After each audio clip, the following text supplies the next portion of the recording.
Morning light filtered through the curtains, and the remnants of a relentless headache forced me out of bed. I stumbled into the bathroom, swallowing 2 aspirin and bracing myself by the sink, hoping my queasy stomach would settle. I'm Ron Jameson, and yesterday turned my world upside down. After a long day at work, I walked into our home, unaware of the emotional wreckage waiting for me. Chrissy, my wife, looked at me with a mixture of love and sadness. She confessed she had been involved with another man for the past year. She described their relationship as a lifeline for him, a man shattered by a car accident that claimed his wife's life while he escaped unscathed. Chrissy explained how she tried to mend his broken spirit, how their connection deepened into love, and eventually, physical intimacy.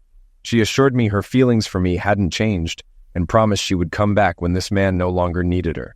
She vowed to remain present for our children and me, balancing her life between our family and her obligation to this man, who she believed would eventually move on.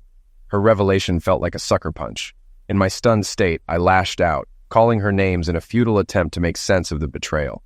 Chrissy's response was sharp. She accused me of failing to truly love and support her, throwing our wedding vows back in my face. She argued that if I loved her, I would accept this situation, as painful as it was. The conversation left me grappling with a storm of emotions, questioning everything I thought I knew about love, loyalty, and marriage. Chrissy was clearly disappointed and angry with me. I was furious, and to avoid punching her, I started drinking and yelling. Once I calmed down a bit, I asked how she would feel if I found another woman. "Who would want you?" Chrissy sneered. "You're an overweight middle-aged man with thinning hair." She warned that if I tried to divorce her, she'd ruin me. I was livid and confused about what to do. My mind was in total meltdown, and I couldn't think logically. I kept drinking and raging at Chrissy. She packed a bag and said, "I'm leaving to be with my lover until you calm down and accept the situation." I didn't remember much after that. Sitting on our bed, I decided to take stock. Chrissy was right. I was middle-aged, my hair was thinning, and I was about 20 pounds overweight. I couldn't change my age, but I could do something about my hair and weight. First, I needed to find out where my kids were. It was Saturday morning, so they should be home. After searching the house, I realized they weren't there. Where had Chrissy taken them? I was about to call her parents when I heard a car in the driveway. It was Chrissy's car, and I saw our kids getting out. I met Chrissy at the door. "Good, you're sober," she snapped. "Where were the kids?" I asked. "They were with me. I couldn't leave them with you." "You didn't take them to your lover's house, did you?" I hissed. "Ron, watch your language," she snapped again. "They were already there. My friend is kind, unlike you yesterday. I wouldn't dare leave them with you." "Fair point," I admitted. "But why didn't you take the kids to your parents' place?" "They weren't home," Chrissy said as she went upstairs. I followed her. "Are you here to stay or going back to your lover?" "Oh, Ron, stop being childish. I've told you how things are going to be. I won't argue about it. The discussion is over. Accept it or don't. Even though you're acting like an idiot, I still love you. When he no longer needs me, I'll be back full time." "So what do we do now?" I struggled to stay calm. "Right now, I'm packing a few things to spend a few days with my friend until you cool down and accept the situation." "What about the kids?" I hoped to shame her into staying, but it didn't work. "If you don't want to watch them, call my parents. They will." Chrissy packed another bag and left, leaving my head ready to explode. However, I knew I had to keep it together for the kids. I wasn't going to take Chrissy's affair lying down. No self-respecting man would. After Chrissy left, I checked on the kids and asked if they had any homework. They all groaned, but agreed to get started when I promised we'd visit their grandparents, Chrissy's parents, after. The kids loved going there because Pop was helping them build go-karts. Chrissy's parents, Sam and Mary, lived on a small farm nearby. Sam, a retired tinkerer, had a large workshop where they worked on the go-karts. Sometimes I'd help too, being a certified mechanic at the local Ford dealership. I wanted to talk to Chrissy's parents to see if they knew about her boyfriend and get their advice. I had always had a great relationship with them and considered them my surrogate parents, since mine lived far away. However, I was worried they might side with Chrissy. I checked that the kids were doing their homework, and it struck me how much they meant to me. Ron, the oldest at 16, was a football player, but not big enough for a college scholarship. Sally, 15, was a typical teenager and a great student. Kyle, the youngest at 11, was a joyful accident and a happy-go-lucky child. While the kids worked, I made coffee and started a list of things to do. I called my boss, Bob Clarkson, to fill him in on my situation. I had worked at the dealership since it opened 23 years ago, and Bob had been my boss for 15 years. He was sympathetic, having seen his son go through a messy divorce where his ex-wife made false accusations against him. "Damn," I said. "She is one cold witch." "Tell me about it," Bob said bitterly. "For a week we expected the police to arrest Gary. These accusations are devastating and hard to disprove. The police get scared every time a woman accuses a man. The only thing that saved Gary was his ex-mother-in-law. When Carol told her mother that Gary maltreated her granddaughter, she thought it would ruin him. Bev, known for being ruthless but fair, immediately took her granddaughter to the doctor to see if she had been maltreated. The doctor confirmed she had not. Bev went to the police and threatened to testify against her daughter if they pursued charges. She also warned Carol that she would expose her pills problems, leading to her losing custody. "God bless Bev," I said, shocked at what women could do to get their way. "Amen to that," Bob replied. "If there's anything I can do to help you, let me know. If it's within my power, I'll make it happen." I asked for the next week off, using my personal days and vacation time. Bob agreed and even offered more time if needed. "There is something else," I said.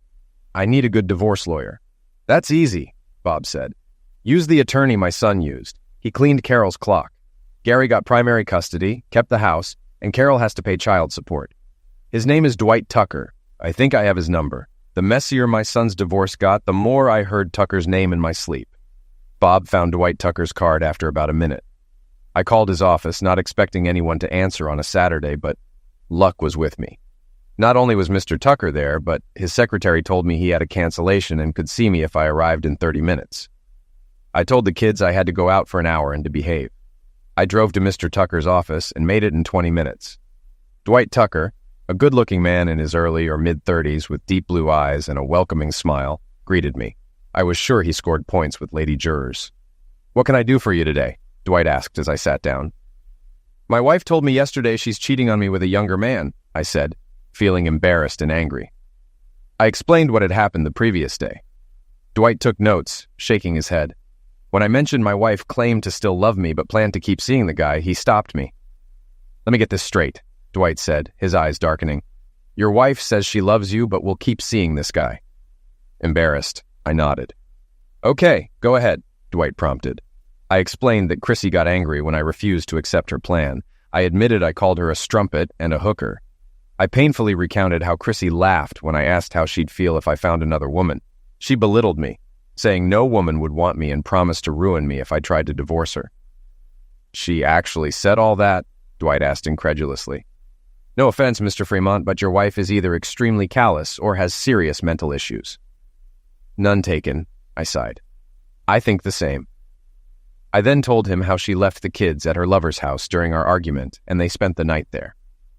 Dwight's head snapped up, and he smiled before jotting something down. "Now for the $64,000 question, what do you want to do?" Dwight asked, steepling his fingers. "I can't live with this situation," I replied after a moment. "I don't know if I can get past this, but I don't want to get destroyed in a divorce or lose my kids." Dwight nodded sympathetically. "That's common with women facing divorce due to their bad behavior. But I'll work hard to minimize any damage she can do. You'll get at least 50% of your joint assets. However, the courts don't care about infidelity, so you might have to pay alimony and child support." I felt deflated. Despite Dwight's assurance, it seemed I would be taken to the cleaners. "Yes, it's possible, but that's why we need to act quickly," Dwight said, studying his notes. "Your wife has abandoned the marital home and left your children at her lover's place, which is a big no-no in some courts. You currently have custody, and we can try to keep it that way. I'll seek an emergency restraining order against your wife, allowing you to stay in the house temporarily.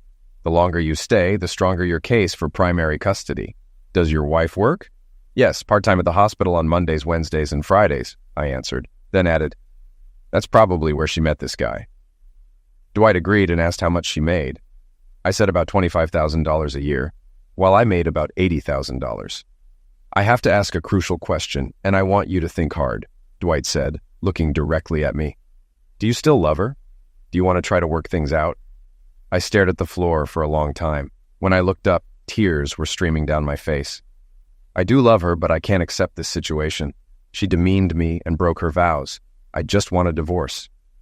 "Last question," Dwight said, turning to a clean sheet of paper. "Tell me about your assets." I quickly thought through our assets and explained. We had about $3,500 in checking, $44,000 in savings, and a $20,000 CD. I had roughly $150,000 in my 401k, while Chrissy had slightly less in her retirement plan from her full-time job at the hospital. Despite the hospital's generally better benefits, my company offered a superior healthcare plan, which we used. We also had 2 cars in both our names and a house with little equity, as we maxed out the loan when we bought it a few years ago. "Here's what I want you to do," Dwight said, looking ready for battle. "Withdraw half of the savings, checking, and CD amounts and put it in a separate account in your name only." "I can't touch the CD without Chrissy's signature," I explained. "No problem," Dwight said, calculating. "Take $33,750 from savings, pay as many house bills as you can from checking, cancel joint credit cards, and get a new one in your name only." "I still have a credit card from before we were married," I said. "I don't use it much because our joint card offers cash back." "Even better," Dwight smiled. "You won't need a new card." Dwight wrote a list of instructions and handed it to me. "Go to my secretary and have her call Taylor Locksmith to change your house locks. Then come back and we'll go over the next steps." Miss Carlson quickly got Taylor Locksmith on the phone. They said they'd come around noon. I returned to Dwight's office as he finished a call. "We're in luck," he said. "If I fax my paperwork today, we'll get Judge Johnson." "Why is that lucky?" I asked. "He hates cheaters," Dwight smiled. "He's an old-fashioned Bible Belt judge who despises infidelity. This works in our favor. If he wasn't available, I would have had to work harder, but Judge Johnson was a friend of my father's. He won't mind if I call him at home." Dwight stood up and offered me his hand. I shook it gratefully. "Before you head home," Dwight instructed, "go take care of your bank stuff. I'm preparing a petition for an emergency restraining order against your wife. She won't be allowed in your house or within 500 feet of you or your children. Since she's with her lover and left your kids there, that should help with the order. It might be overturned later, but by then, you'll be established as the primary caregiver. By Friday, I'll have her served with divorce papers. Then we'll see how she responds." For the first time since Chrissy dropped her bombshell, I felt like I was taking back control. The bank wasn't busy, so I quickly got a cashier's check for my share of the money and closed our joint credit card, paying off its $537 balance from the checking account. I also paid the mortgage 2 months ahead, which used up another $2,600. With the cashier's check in hand, I went to another bank and opened accounts in my name only. When I got home, the kids were watching TV. I loaded them into the car and drove to my in-laws. Sam waved from his workshop as the kids ran to him. Inside, Mary greeted me with a kiss. A minute later, Sam joined us. "I have something hard to say," I began. "Chrissy is having an affair, and I'm filing for a divorce." "I don't believe you," Sam said sharply. "What proof do you have?" "She told me," I replied softly, tears sliding down my face. Just then, the kids came in. "Please stay outside for a few minutes," I told them. "Why, Ron? Ron asked. "Because I said so," I said more sharply than I intended. Ron saw my tears and immediately pushed his siblings back out. "She told you?" Mary asked in disbelief. "Yes," I said firmly. I recounted the previous evening, including Chrissy's threats and insults. They were shocked and Sam was angry. "I still don't believe it. I'm going to call her and put it on speakerphone." Sam dialed Chrissy and put the phone on the coffee table. "Hey, Daddy," Chrissy answered brightly. "What can I do for you?" "Ron is here," Sam said. "Are you having an affair?" After a long pause, Chrissy demanded, "What did he say?" "He said you're having lovemaking with another man and that you love him." "It's complicated, Daddy," she pleaded. "I'm trying to help this man who's suffered a terrible tragedy." Sam's face turned red. "Are you having lovemaking with him or not?" "We've had lovemaking, but I still love Ron. I can't abandon this man right now. I love him too." I was stunned. Chrissy had always been a daddy's girl, and I assumed Sam would make excuses for her. "Chrissy," Sam's voice was strangled, "I never thought my daughter would become an immoral woman." "Daddy, please," Chrissy pleaded, but Sam hung up. Moments later, the phone rang again. Mary moved to answer it. "Leave it alone," Sam commanded, but Mary grabbed it anyway. Sam snatched the phone from her hand and threw it against the fireplace. "I said, leave it alone!" he screamed.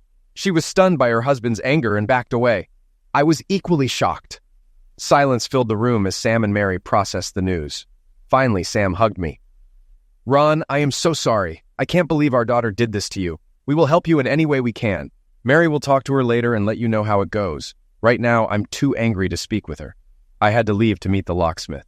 After herding the kids into the car, I hugged Sam and Mary and invited them for dinner to discuss more. On the way home, Sally burst into tears. Are you and Mom getting a divorce? Where did you hear that? I asked. From me, Ron said defiantly. I snuck back in and listened. I sighed, realizing they deserved to know. But how to tell them without causing too much damage? Damn Chrissy. She hadn't thought about the kids when she was with her new man. Yes, it looks like your mother and I will be getting a divorce, I said softly. But why? Kyle cried. Your mother has fallen in love with another man, I explained. You mean she's having lovemaking with another man? Sally said through tears. I hate her. She's a total witch. Sally, don't say that about your mother, I admonished, though I felt the same way. The locks were changed just in time. 10 minutes later, Chrissy came roaring into the driveway. You told my parents, didn't you? I'm sure you called me a strumpet and a hooker, Chrissy screamed. I thought you loved me, Chrissy, I said sadly. I love you with all my heart, but I won't accept you being with another man. You hurt me deeply when you called me an ugly middle-aged guy that no other woman would want. Your pity love I can do without. You also threatened to ruin me. How can you say you love me? If you truly believe what you're doing is right, it shouldn't matter that your parents know. Chrissy looked stricken. Okay, I'm sorry, I didn't mean those things, she tried to apologize. I was just angry because you called me a strumpet and a hooker. You promised to love, honor, and cherish me. Shame on you. If you loved me, you'd accept the situation. I'm not leaving you for him. I just love him too, and I'm trying to help him. He's younger and will eventually move on. Chrissy, I said, shaking my head, if you're going to quote our vows, remember you promised to forsake all others. A married woman doesn't sleep with young men just because they're hurting. I've accepted that you are damaged goods, and I don't want you in my life anymore. Accept it or don't. That's your choice. Chrissy turned red and seemed uncertain, but then her eyes narrowed with renewed arrogance. She was breathing hard, clearly trying to figure out her next argument. At that moment, I wished I didn't love her, but I still did. Deeply. Ron, Chrissy said in a tone she used with the children, stop being an idiot. I'm your wife, I love you, and I will come back to you when this man is well again. I was so sad, but my love for her had turned to pure hatred. No, Chrissy, I don't know you. My wife was loving and faithful. You, I don't recognize. For all I know, this is just one of many affairs. I can't trust you anymore. Chrissy's face flushed with anger. This is not an affair, and he's the first person I've been with since we married. He's hurt, and I will help him whether you agree or not. Suit yourself. I don't accept this. I don't trust you, so I will have a DNA test done on the kids to ensure they are mine. You are a total prick, Chrissy spat. This is going to get very ugly. Remember what I told you would happen if you try to divorce me? I'd rather die in poverty than be with a woman without morals, I said, looking down at her. She seemed unaware of the consequences coming her way. At that moment, a sheriff's vehicle pulled up. The deputy approached Chrissy. Are you Chrissy Jameson? He asked. Yes, Chrissy responded, confused. Ma'am, this is a restraining order.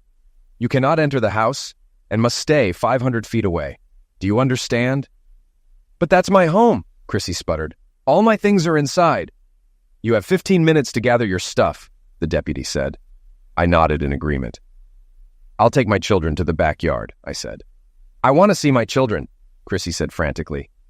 Ma'am, the deputy said, the restraining order is to protect your children from you. Chrissy turned to me furious. You did this.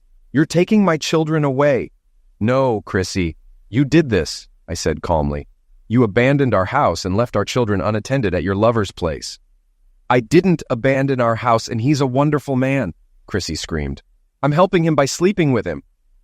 If he's so wonderful, go live with him and give him your love, or does he just want to use you for cheap pleasure? I responded, more for the deputy's benefit than Chrissy's. I took the kids to the backyard and told them their mother was gathering her things to take to her new man's house, but I would let them see her before she left. When I brought them out front, Kyle was crying hard and rushed into his mother's arms, begging her not to leave. Please, Ron, Chrissy sobbed. Can't you see what you're doing to the children? Anger flared in me, but I forced it down. Don't talk about the kids. I haven't done anything to them. You took them to your lover's house while you were with him. Ron, why can't you understand that I can't abandon him? Chrissy said, crying. Chrissy, you already abandoned your husband, your kids, and your home. It's time we did the same to you. You didn't consider the consequences of your actions, and now you're facing them." Ron Jr. asked, "Why?" Chrissy tried to explain to her son, but it was clear he didn't believe her. Sally, however, let her mother have it. "You're nothing but a selfish witch," she said, spitting on her mother's face. I had to grab Sally to prevent her from punching Chrissy and demanded she apologize, but she refused. Chrissy was blindsided and dropped to the ground, sobbing. Sally and Chrissy had been clashing lately, which I thought was just teenage rebellion. Now I feared Chrissy had permanently damaged their relationship. As I held Sally, Chrissy got up, ran to her car, and drove away, banging the steering wheel.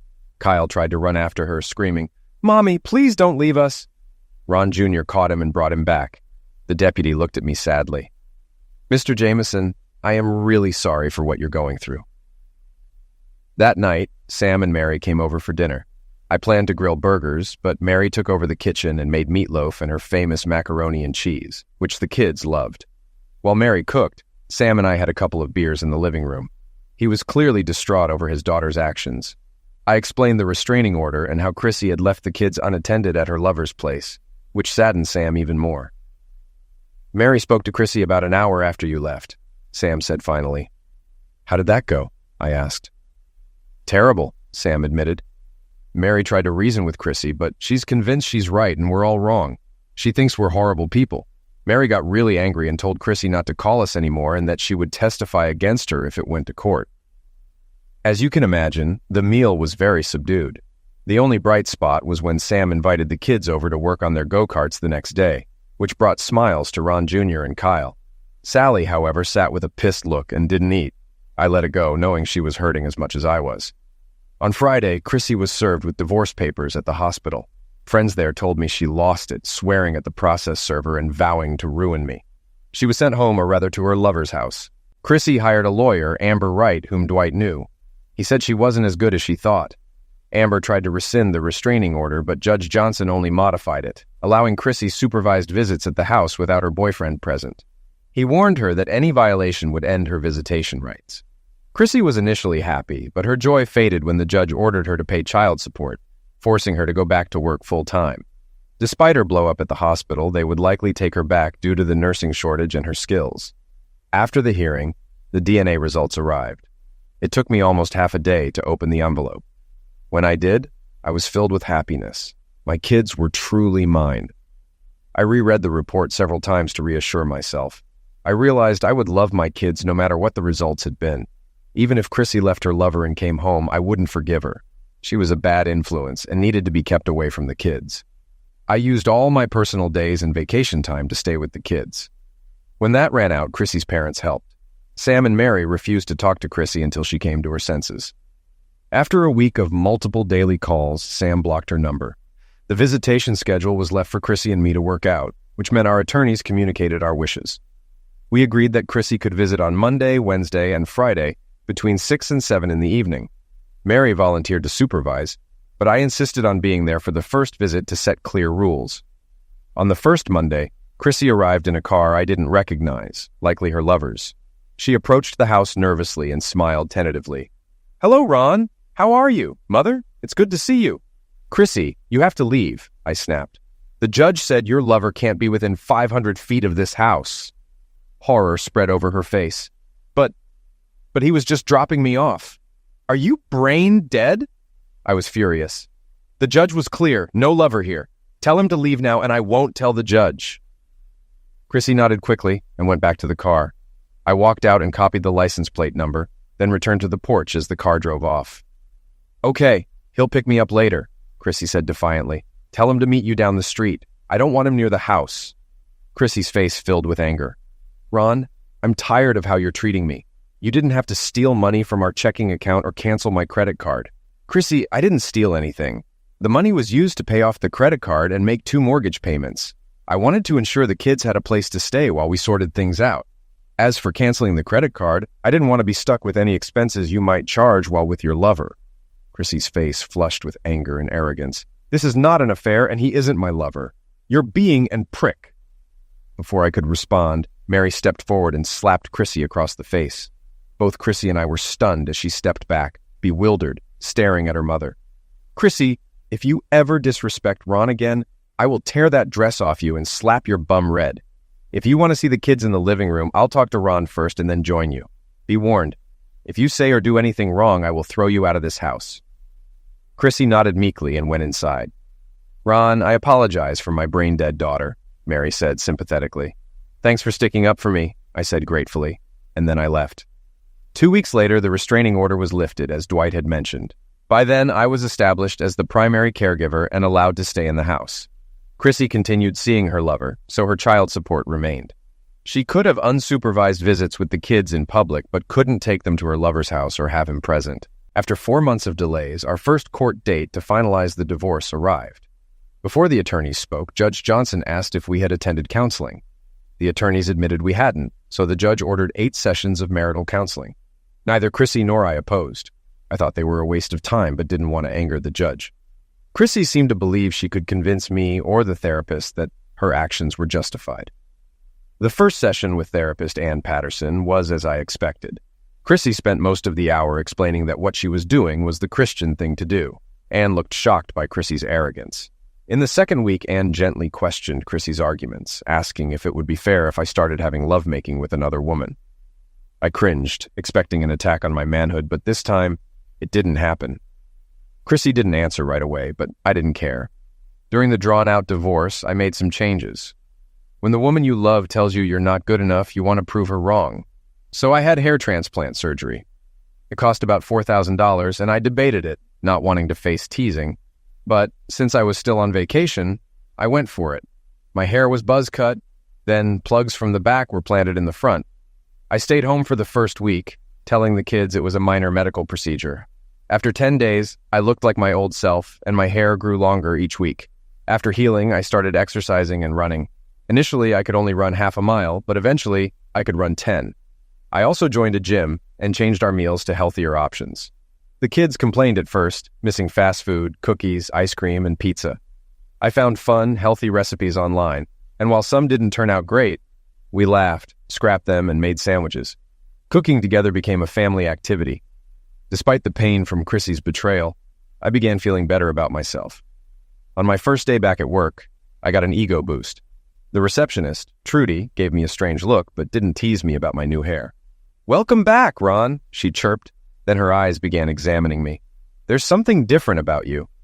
I blushed a bit. "Oh, I've been on a diet. I've lost 18 pounds. I'm aiming to lose another 5. She laughed and nodded. "Well, it really suits you. If I weren't married, I'd be all over you." Thanks for the ego boost, but according to my wife, I'm just a middle-aged man with no lovemaking appeal. So much so, she's found herself a lover. I tried to make a joke out of it, but it fell flat. By now, everyone at the company knew about my situation. Storm clouds crossed over Trudy's eyes. "Chrissy is an idiot. Either that or she's got a screw loose. You're a great guy, Ron, and plenty of women would be thrilled to have you. Don't let Chrissy get in your head." That was the best boost I'd gotten in months. Suddenly, I didn't feel like such a loser.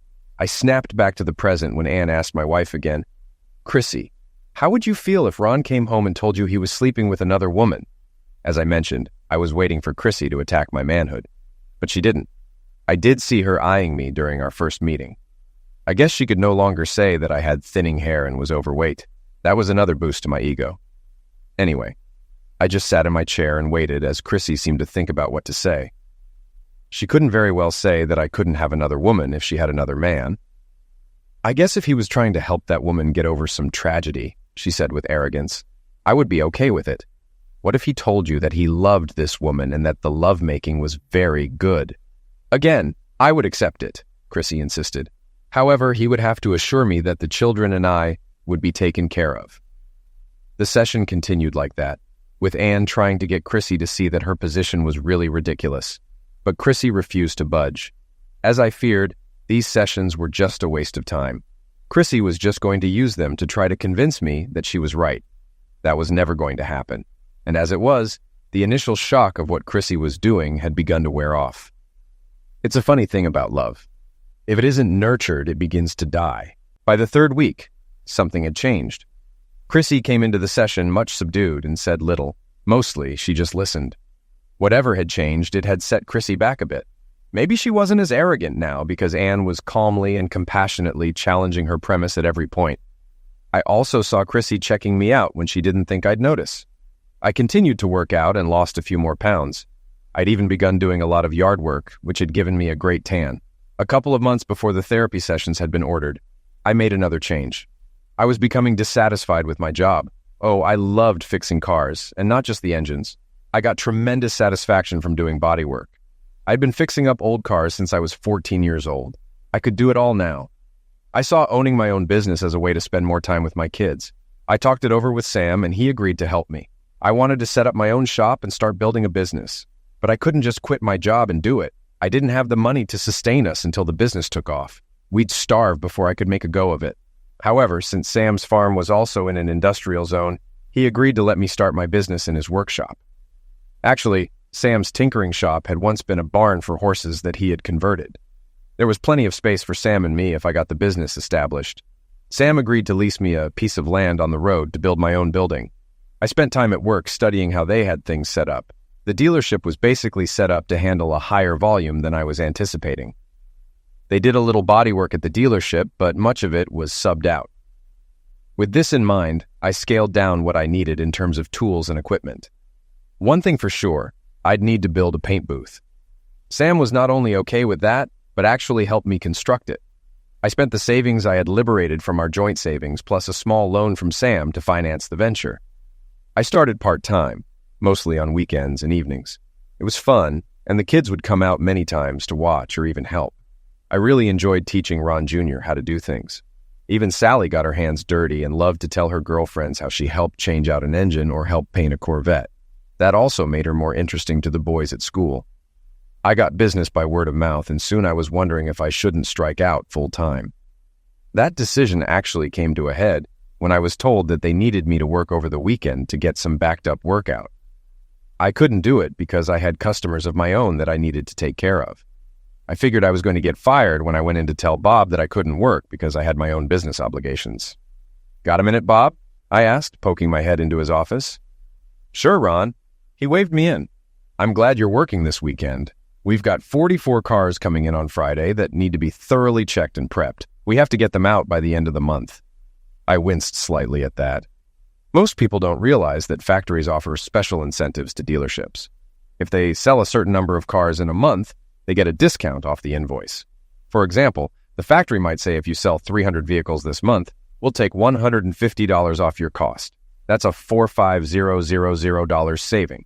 But if the dealership sells only 299, they get nothing. This was crucial for the dealership. "That's just it, Bob," I said, feeling sweat trickle down my back. "I can't work this weekend. I've kind of started my own business on weekends and I've got commitments." "I'm sorry, Ron," Bob said curtly, "but if you can't work this weekend, I may have to let you go." "I understand, Bob," I said resignedly. "I just hope there are no hard feelings. I've been trying to build up a business of my own. I want to spend more time with my kids and make some extra money for their college funds. I'll clean out my locker." "I hate to lose you, Ron," Bob said sadly. "Tell me about your business. Where are you located and what kind of jobs are you doing?" I explained that I had set up my operation on my father-in-law's property and described the equipment and tools I had. I was set up to do almost any kind of car repairs, including bodywork. "Go get yourself a cup of coffee and then come back here," Bob said, reaching for his phone.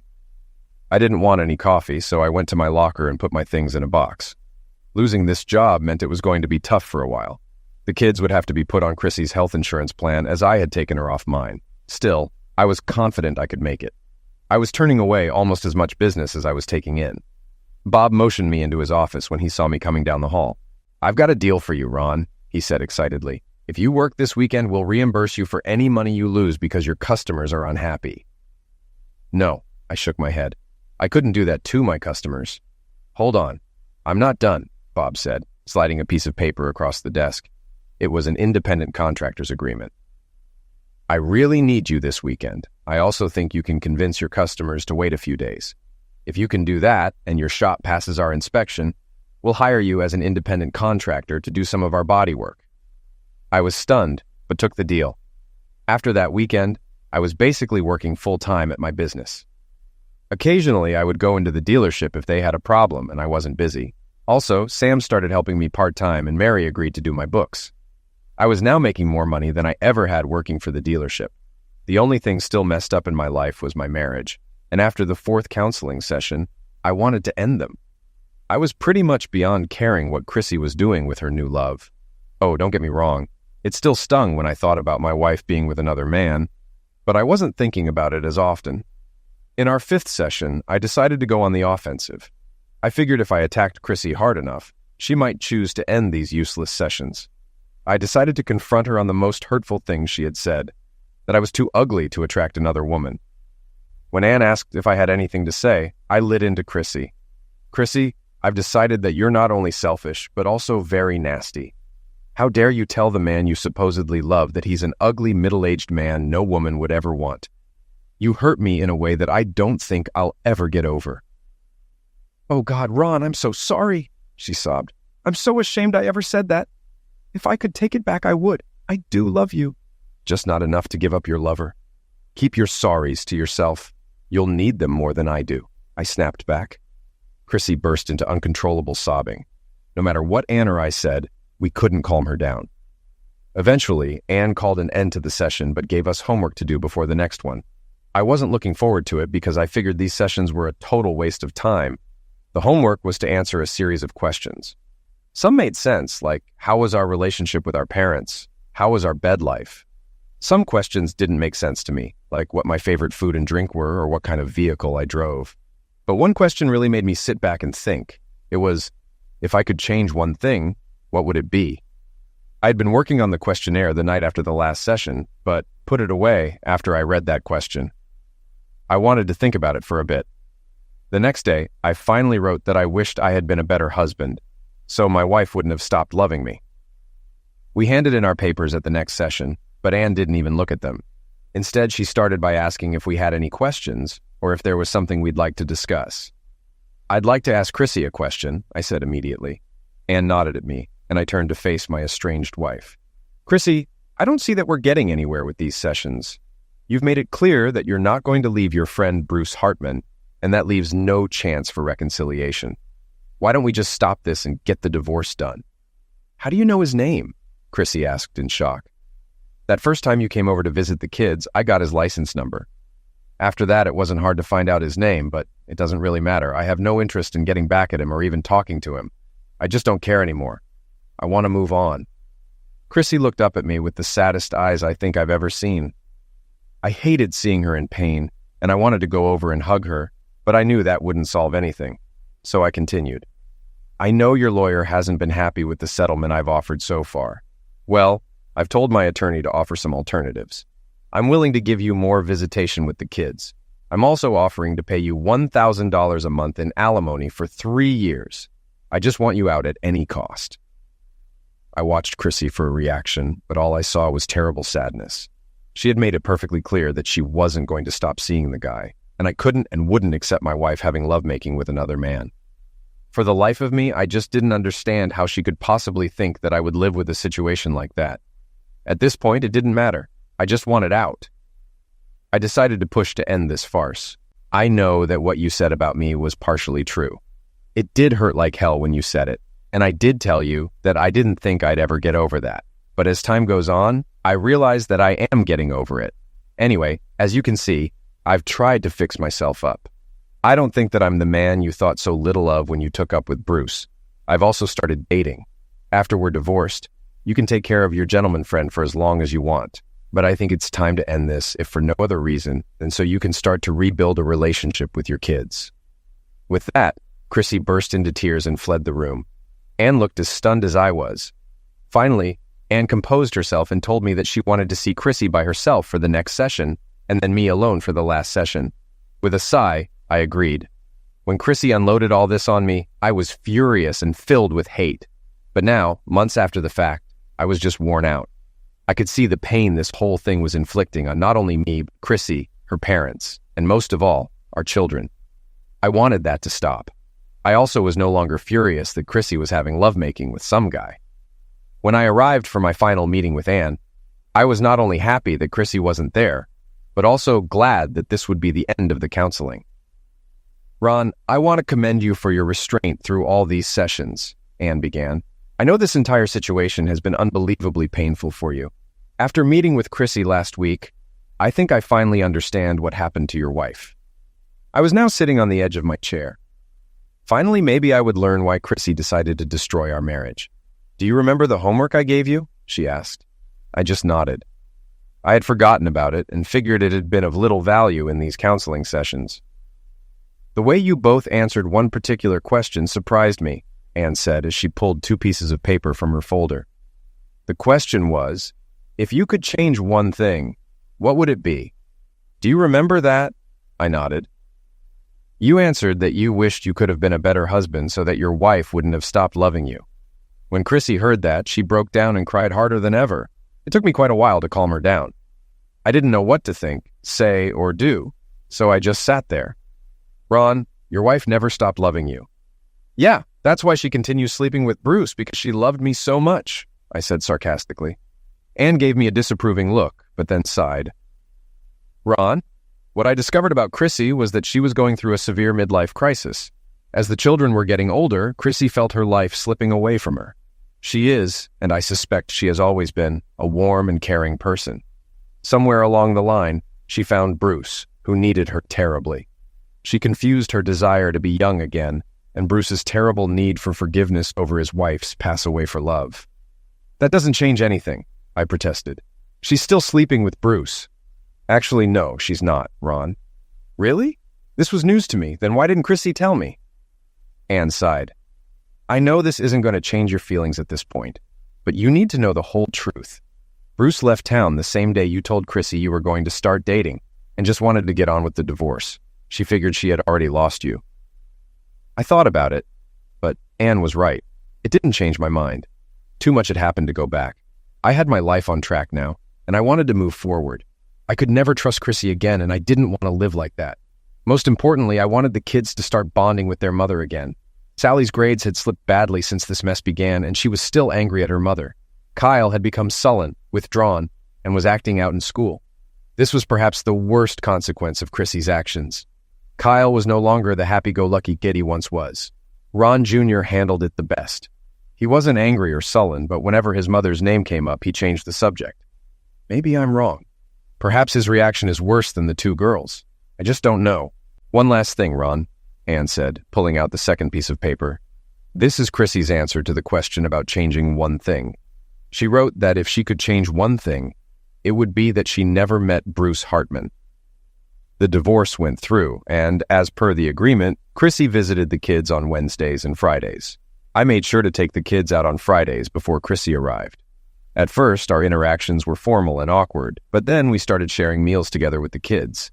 And one evening, Chrissy asked if she could stay the night. No, I answered with a chuckle. The bed in the spare room isn't that comfortable. It's better if you go back to your place. And next time, don't think I'd ever be alone with you. As for Bruce Hartman, his story wasn't completely true. His wife died driving away from him after finding him cheating. She left in rage, speeding, and died in a car crash. Why did he leave town? I guess it was because of a severe striking he took outside a local bar. 5 broken ribs, 1 busted kneecap, 5 missing teeth, and 2 busted nuts. I had to call in a favor with some friends. It was worth it. The striking ensured he would never be with another woman, let alone please any. As for Chrissy, she gradually restored a loving relationship with her children, or I should say with Sally and Kyle. No matter what Chrissy did, there was always a distance between her and Ron Jr. I would have thought Sally would hold a grudge, but she was the first to fully embrace her mother's return. Chrissy finally mended her fences with her parents, though, like Ron Jr., there was a slight coolness with her father. Most Sundays, we'd have dinner there like a family, but we weren't. Chrissy kept apologizing for everything that had happened. I finally told her to please stop. I will never forgive you, and it's useless to try, I told her. Oh, please, Chrissy, stop being so childish. I told you how things are going to be. I have no intention of arguing about it. The discussion is over. Accept it or don't. That's your choice. We are never getting back together again. Even if you were the last woman on the planet and the fate of mankind depended on me making love to you, I'd pass. 3 years later, I got married. I married Sally's teacher. How we met and everything that happened is a story for another time. But what matters is that the kids love her and have accepted her as part of the family. Chrissy still hasn't accepted that I've moved on. Well, I'm not going to do anything about her. After all, the discussion was over. She either accepts it or she doesn't.